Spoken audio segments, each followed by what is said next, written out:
Hello friends, welcome to Engineering Concepts. In this video, I will tell about landing gear of an aircraft. Landing gear. Aircraft landing gear suppose the entire weight of an aircraft during landing and ground operations.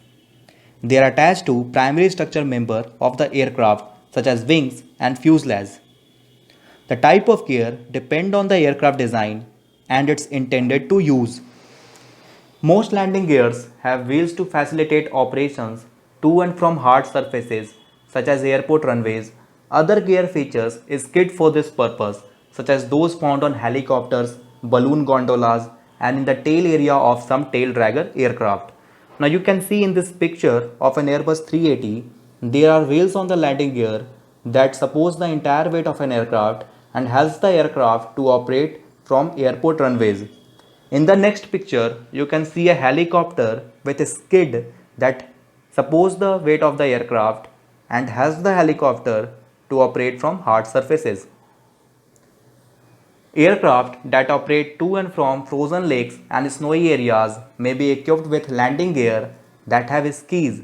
Now you can see in this picture there is a aircraft with skis on the landing gear that helps the aircraft to operate from snowy and frozen areas.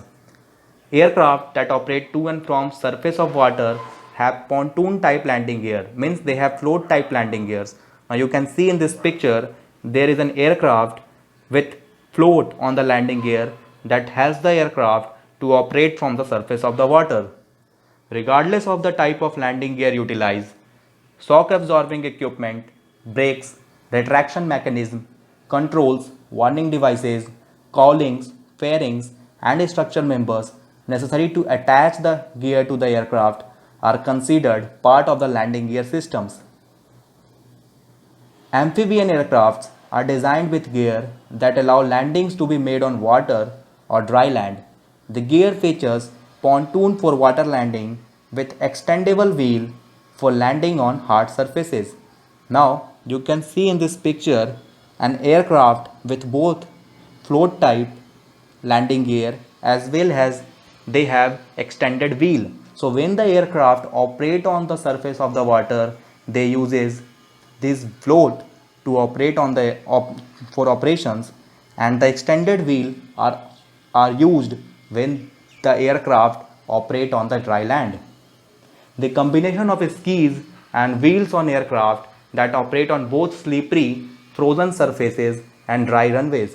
Typically, skis are retractable to allow the use of the wheel when needed. Now look at the picture. You will see here wheels and skis on the landing gear. So the skis are used when the aircraft operate on the frozen areas, frozen surface areas and slippery areas, and the skis are retractable when the aircraft operate on dry runways. The wheels used to operate the aircraft. Landing gear configurations. Three basic arrangements of landing gears are used. Tail wheel type landing gear, also known as conventional gear, tandem landing gear, and tricycle type landing gear. Tail wheel type landing gear. Tail wheel type landing gear is also known as conventional gear because many early aircraft use this type of arrangement. The main gear are located forward of the center of gravity, causing the tail to require support from a tail wheel assembly. A few early aircraft design use a skid rather than a tail wheel.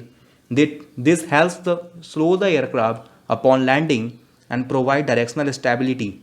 The resulting angle of the aircraft fuselage, when fitted with conventional gear, allows the use of a long propeller that compensates for older unpowered engine design.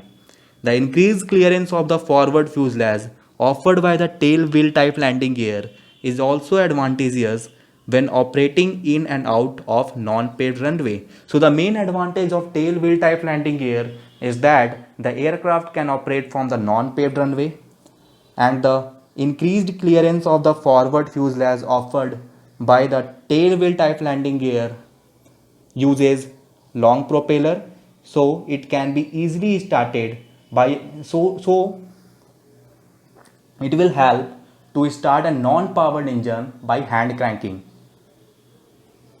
Now you can see the picture of a conventional landing gear. The main wheels are ahead on the forward of the center of gravity, and there is a small tail wheel at the tail section of the aircraft. Tandem landing gear. As the name implies, this type of landing gear has the main gear and tail gear aligned on the longitudinal axis of the aircraft. Seaplanes commonly uses tandem gear, although many only have one actual gear forward of the fuselage with a skid under the tail. A few military bombers such as the B-47 and B-52 have the tandem gear, as does the U-2 spy plane. The VTOL Harrier has tandem gear but uses a small outrigger gear under the wing for support. Generally, placing the gear only under the fuselage facilitate the use of very flexible wings. So, the main uh, features of a tandem landing gear is that the main gear and the tail gear are aligned on the longitudinal axis of the aircraft, and this type of arrangement are very useful for using flexible wings. Now you can see in this picture of a Harrier aircraft with a tandem type landing gear arrangement. There are two outrigger wheels on the wings only for support. Tricycle type landing gear. The most commonly used landing gear arrangement is the tricycle type landing gear. It is comprised of main gear and nose gear.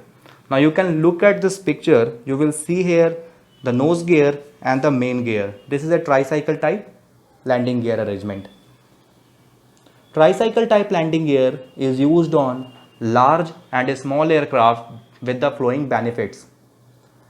It allows more forceful application of the brake without nosing over when braking, which enables higher landing speeds, provide better visibility for the flight deck, especially during landing and ground maneuvering, prevent ground looping of the aircraft since the aircraft center of gravity is forward of the main gear. Force acting on the center of gravity keep the aircraft moving forward rather than looping, such as with a tail wheel type landing gear. The nose gear of a few aircraft with tricycle type landing gear is not controllable. It's simply caster as steering is accomplished with differential braking during taxi. However, nearly all aircraft has a steerable nose gear. On light aircraft, the nose gear is directed through mechanical linkage on the rudder pedal. Heavy aircraft typically utilize hydraulic power to steer the nose gear. Control is achieved through an independent tiller in the flight deck. Now you can see in this picture, it is a tiller in the flight deck which is used by the pilot to steer the nose gear of an heavy aircraft. The main gear on a tricycle type landing gear arrangement is attached to the reinforced wing structure or fuselage structure. The number and location of the wheel on the main gear vary. Many main gear have two or more wheels.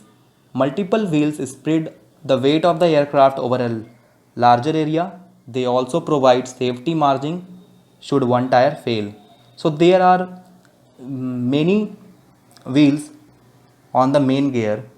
This is for this multiple type of wheels arrangement spread the weight of the aircraft over a larger area, and it is also used as a safety margin. If one tire fails, then the other tires support the weight of the aircraft and prevent the major accident.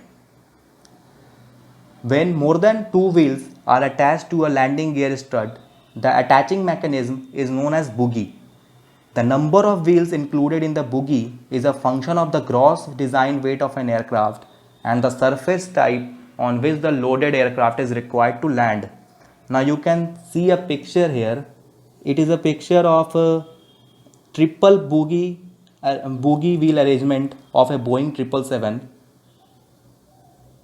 The tricycle type landing gear arrangement consists of many parts and assemblies These include air while shock stud, gear alignment units, support unit, retraction and safety devices, steering system, wheel and brake assembly, etc. Please do like and subscribe the channel. Thank you for watching.